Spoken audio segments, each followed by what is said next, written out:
Welcome to my YouTube channel. आज मैं आपको क्लास 7 के लिए सबक नंबर 18 के एग्ज़ाम के लिए रिवीजन करवाऊंगी। वैसे तो मैं ये पूरा ही चैप्टर पढ़ा चुकी हूँ विद क्वेश्चन आंसर। अगर आपको पूरी ही स्टोरी पढ़नी है विद क्वेश्चन आंसर तो उसका लिंक डिस्क्रिप्शन के अंदर मैं डाल दूँगी। पर यहाँ पर मैं आपको एग्ज़ाम से मुतालिक ख़ास तैयारी करवाऊँगी कि आपको किस तरह से क्वेश्चन आंसर लिखने हैं, खुलासा लिखना है वगैरह वगैरह। तो सबसे पहले मैं आपको इस सबक का खुलासा लिखना बताऊंगी कि एग्ज़ाम में किस तरह से लिखोगे, क्योंकि एग्ज़ाम में किसी भी सबक का खुलासा आपसे अपने लफ्ज़ों में लिखने के लिए आ सकता है। खुलासे का मतलब क्या है? इस सबक की जो भी स्टोरी है उसे शॉर्ट करके एक पैराग्राफ में लिखना होता है। तो जिन बच्चों ने इस पूरी कहानी को नहीं पढ़ा है, खुलासे के ज़रिए से उनको ये पूरी कहानी भी समझ में आ जाएगी, सभी एग्ज़ाम के लिए कंसेप्ट क्लियर हो जाएंगे और एग्ज़ाम के लिए खुलासे की तैयारी भी हो जाएगी। तो सबक का नाम है आदिवासी। हिंदुस्तान एक बहुत बड़ा मुल्क है। यहाँ बड़े बड़े हमवार और सरख़ेज़ मैदानी इलाके हैं। कुछ इलाके आबादियों से दूर हैं और वहाँ पहुँचना बहुत मुश्किल है। पुराने ज़माने में दुनिया के दूसरे हिस्सों से लोग हिंदुस्तान आकर बसने लगे। इस तरह ज़बान, तहज़ीब और मज़हब के एतबार से मिली जुली आबादियाँ कायम हो गईं। कुछ लोग जंगलों और पहाड़ों में जाकर रहने लगे, जो आम आदमियों से अलग थलग अपने पुराने ढंग से ज़िंदगी गुजारते हैं। यही लोग आदिवासी कहलाते हैं। संथाल, भील, गोंड, गारो, खासी और नागा भारत की आदिवासी हैं।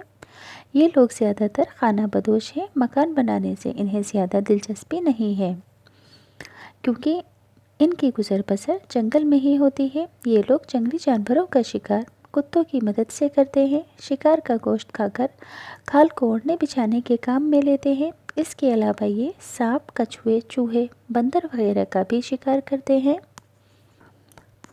सदियों से आदिवासी जंगली इलाकों में मेहनत, मशक्क़त, मुफलिसी यानी कि गरीबी, पसमानदगी यानी कि पिछड़ेपन की ज़िंदगी गुजार रहे हैं। ये मिलजुल कर रहते हैं और एक दूसरे के सुख दुख में बराबर के शरीक होते हैं। आदिवासी हमारे मुल्क की रंगारंग ज़िंदगी का निहायत अहम हिस्सा है।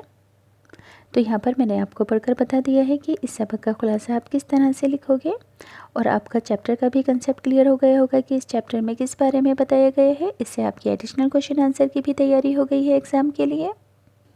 अब इस सबक की टेक्स्ट बुक के क्वेश्चन आंसर हैं, पढ़कर बताती हूँ। सवाल नंबर 1, आदिवासी किसे कहते हैं? जवाब, जो लोग मुल्क की आबादी से बहुत ज़्यादा दूर पहाड़ों, जंगली इलाकों में मुफलिसी और पसमानदगी की ज़िंदगी गुजारते हैं, उन्हें आदिवासी कहा जाता है। सवाल नंबर 2, हिंदुस्तान के आदिवासी कबीले कहाँ कहाँ आबाद हैं और उनकी क्या खसूसियात हैं? जवाब, जनूबी हिंद में समुद्री साहिल के पहाड़ी इलाकों में, वस्त हिंद में पहाड़ और जंगलों में, और मुल्क के शुमाली इलाकों में, मशरक़ी इलाकों में ज़्यादातर आबादियाँ हैं। ये 10-12 ख़ानदान मिलकर एक जगह रहते हैं। पहाड़ों की ऊंची चोटियों के ऊपर जहाँ पानी के चश्मे हों वहाँ अपने झोपड़े बनाते हैं। सवाल नंबर 3, आदिवासियों की आम ग़िज़ा क्या है? जवाब में लिखोगे, आदिवासियों की आम ग़िज़ा जंगल की पैदावार और शिकार है, जिनमें शहद, जंगली पौधों की नरम जड़ें और जंगली फल फूल हैं। सवाल 4, जनूबी मगरबी साहिल पर आबाद कबाइल किस तरह ज़िंदगी गुजारते हैं? जवाब, जनूबी मगरबी साहिल पर आदिवासियों के कबीले हाथी, शेर, रीछ और भैंसे का शिकार करते हैं और ये पहाड़ों की ऊंची चोटियों पर चश्मों के करीब झोपड़े बनाते हैं और इनकी गुजर बसर जंगली पैदावार पर होती है। सवाल 5, आदिवासी दरख्तों से शहद किस तरह हासिल करते हैं? जवाब, ये लोग दरख्तों पर खूंटियाँ गाड़कर और हाथ में जलती हुई मशाल लेकर दरख्तों पर चढ़ जाते हैं और छत्ते से शहद जमा करते हैं। सवाल 6, आदिवासी हिरन और मछली का शिकार किस तरह करते हैं? जवाब, ये लोग पानी को गड्ढों में रोककर किसी दरख्त की छाल का सफूफ छिड़क देते हैं, जिससे मछलियाँ बेदम हो जाती हैं। इस तरह हिरणों को कुत्तों की मदद से चश्मों के यानी कि झीलों के किनारे ले आते हैं, फिर हर तरफ से उनका रास्ता बंद कर देते हैं। इसलिए हिरणों को पानी में कूदना पड़ता है और पानी में उनकी रफ्तार सुस्त हो जाती है। इस तरह वे हिरणों का शिकार कर लेते हैं।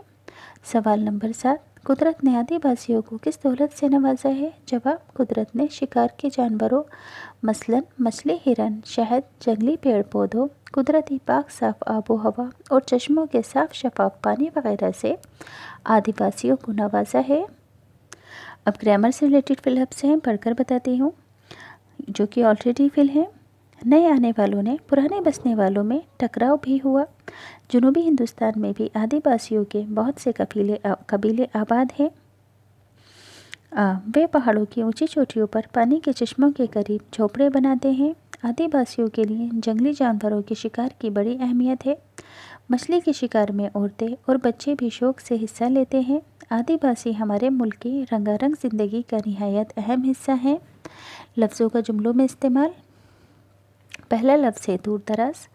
आदिवासी शहर से दूर जंगल में दूर दराज के इलाकों में रहते हैं।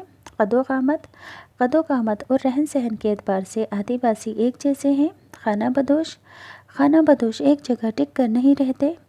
दारोमदार आदिवासियों की ज़िंदगी का दारोमदार जंगल की पैदावार है। दुश्वार गुजार आदिवासी लोग दुश्वार गुजार जगहों पर मुफलिसी और पसमानदगी की ज़िंदगी गुजारते हैं। अब है सही गलत, जो कि ऑलरेडी फिल है। बाज़ इलाके आदिवासियों से दूर हैं और वहाँ पहुँचना बहुत मुश्किल है। बिल्कुल सही। जो लोग आम आबादी के साथ मिलकर नए ढंग से ज़िंदगी गुजारते हैं उन्हें आदिवासी कहते हैं। बिल्कुल गलत। वस्ती हिंदुस्तान के कबीले बड़ी हद तक एक दूसरे से मिलते जुलते हैं। बिल्कुल सही। ज़्यादातर कबाइली आबादी खेती बाड़ी करके अपना पेट पालती है। बिल्कुल गलत। पानी में तैरते हुए हिरणों की रफ्तार बहुत तेज़ होती है। बिल्कुल गलत। पानी में सफ़ुफ़ मिलते ही मछलियाँ उसे खाने लगती हैं, मर जाती हैं वो तो, इसलिए ये होगा गलत।